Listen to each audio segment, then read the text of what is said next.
You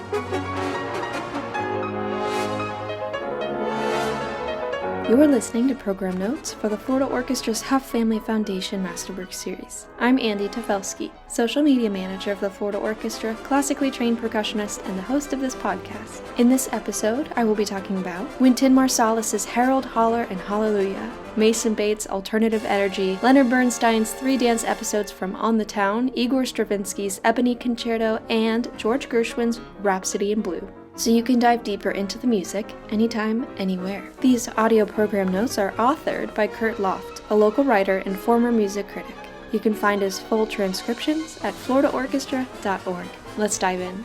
Wynton Marsalis, born 1961. Herald, Holler Hallelujah. Fanfare for brass and percussion. Performance duration approximately 5 minutes. Many of us view Wynton Marsalis as the virtuoso straight-ahead trumpeter who early in his career could swing effortlessly between the jazz and classical worlds, delivering Autumn Leaves with as much verve and confidence as a concerto by Haydn. He was the Tiger Woods of music and in 1983, at age 22, became the first artist to win simultaneous Grammy Awards in both jazz and classical genres. He repeated this feat again the following year. What we don't always realize are his gifts as a composer. Although he set a standard for original jazz works early on, he devoted Majesty of the Blues in 1989 to original tunes, and in 1997 won a Pulitzer Prize for his oratorio Blood on the Fields.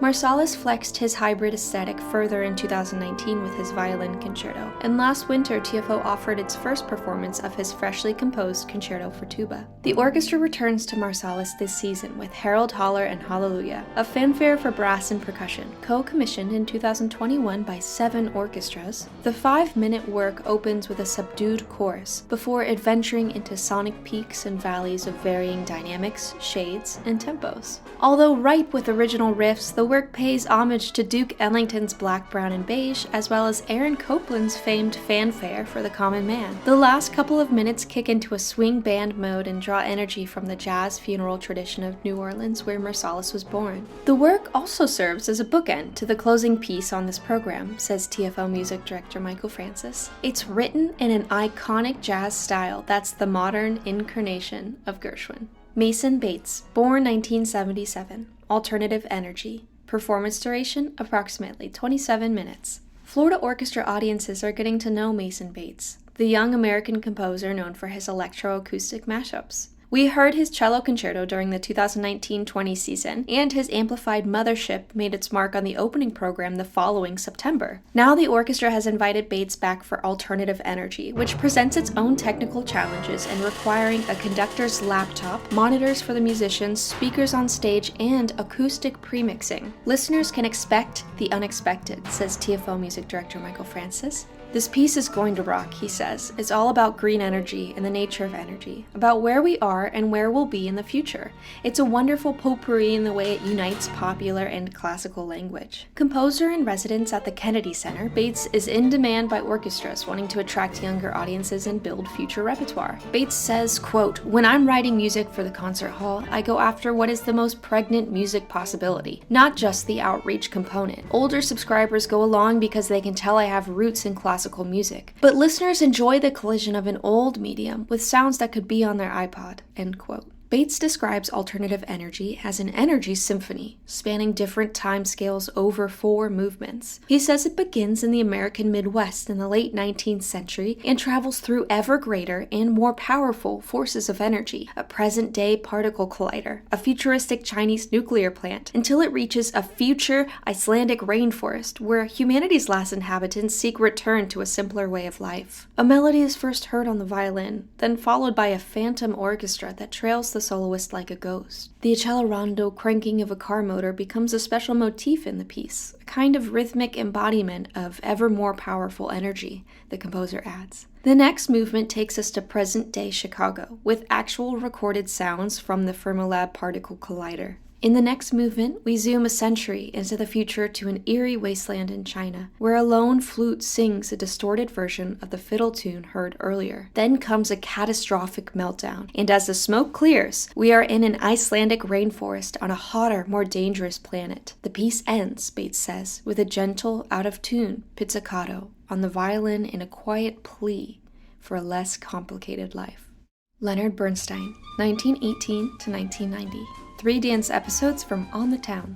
Performance duration approximately 10 minutes. If you happen to be reading the New York Times on June 7, 1944, news of the Normandy invasion dominated the paper, patched together through reports from overseas. But on page 14 was a small notice, far removed from the weight of war, that read, "With tunes by Leonard Bernstein, young conductor and composer, a new musical comedy entitled On the Town will be placed in rehearsal late in August." On the Town was a turning point for Bernstein, as it broke ground on a number of fronts. It was the first American musical composed by a symphonist, the first to group interracial dancers together on a stage in New York, and the first musical to be bought by a film company sight unseen, according to Humphrey Burton's 1994 biography on Bernstein. It also is music that helped define the composer's personality: vivacious, boisterous, and carefree. The lighthearted story follows 3 sailors on a one-day shore leave in New York in their fast-paced exploits to find a trio of available women. The musical found a larger audience in the 1949 film of the same name, featuring Gene Kelly, Frank Sinatra, and Jules Munchin. The music opens with Dance of the Great Lover, grabbing listeners with a series of jarring chords from the brass choir. This episode depicts the sailor Gaby asleep on a subway and dreaming of having an affair with Miss Turnstiles. The percolating rhythms and jazzy woodwinds are pure Bernstein, and midway through he borrows a bit from Gershwin's American in Paris. In the second episode, Pas de deux, Gaby watches a scene that Bernstein notes as both tender and sinister, in which a sensitive high school girl in Central Park is lured and then cast off by a worldly sailor. The dance is set in Lonely Town, and its spaciousness and ting of melancholy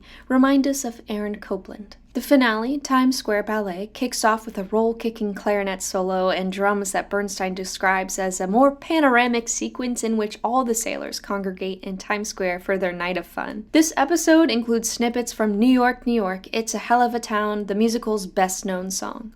Igor Stravinsky, 1882 to 1971, Ebony Concerto. Performance duration approximately 10 minutes.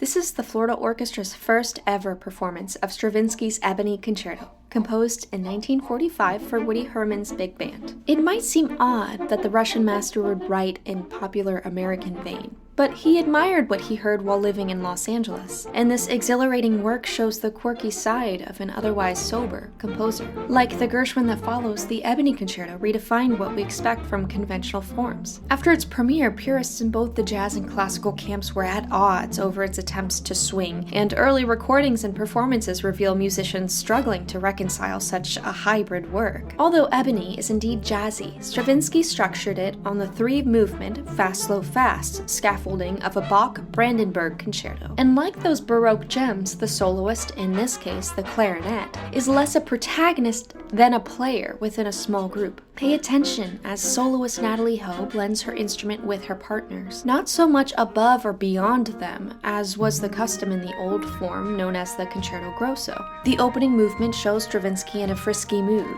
the musicians playing nervous, ostinato fragments rather than singing lines. A bluesy middle movement in F minor could be mistaken for a page from Bernstein's On the Town, also on this program, and ends by shifting gears into F major. The finale, a theme with short variations, wraps up with clarinet and brass playing in a simpatico chorus that trails off in a soft close. George Gershwin, 1898 to 1937, Rhapsody in Blue. Performance duration approximately 16 minutes.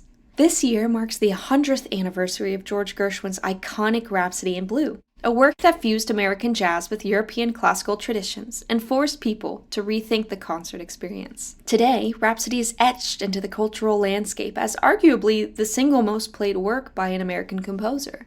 It resides in the repertoire of every orchestra, sells plane tickets on television, and inspired Woody Allen to write his 1979 film, Manhattan. TFL music director Michael Francis says, "Everything that came before on this program sets us up for the Gershwin and its amazing musical heritage.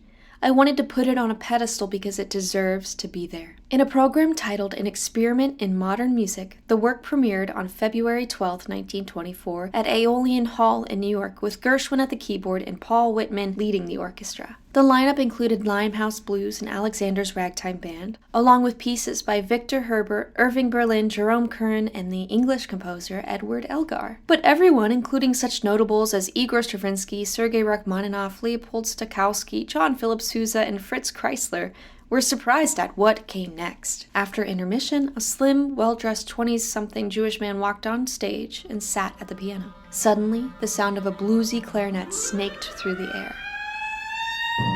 A lifting glissando stretching 2.5 octaves, a sound nobody had heard before. From that moment on, this bluesy improvisation was a smash, both in performance and on record. So much so that Gershwin could have lived the rest of his life off the royalties alone. Like American in Paris, it depicts the verve of city life, of New York in particular, notes Howard Pollack in his book George Gershwin, His Life and Work. It evokes the hurdy-gurdies of the Lower East Side, the calliopes of Grand Central Station, the noisy construction of midtown skyscrapers. The piece has been revised over the years, but as Leonard Bernstein once said, it always holds up. You can cut out parts of it without affecting the whole in any way except to make it shorter. You can remove any of these stuck-together sections and the piece will still go on as bravely as before. You can even interchange these sections with one another and no harm done. It's still Rhapsody in Blue.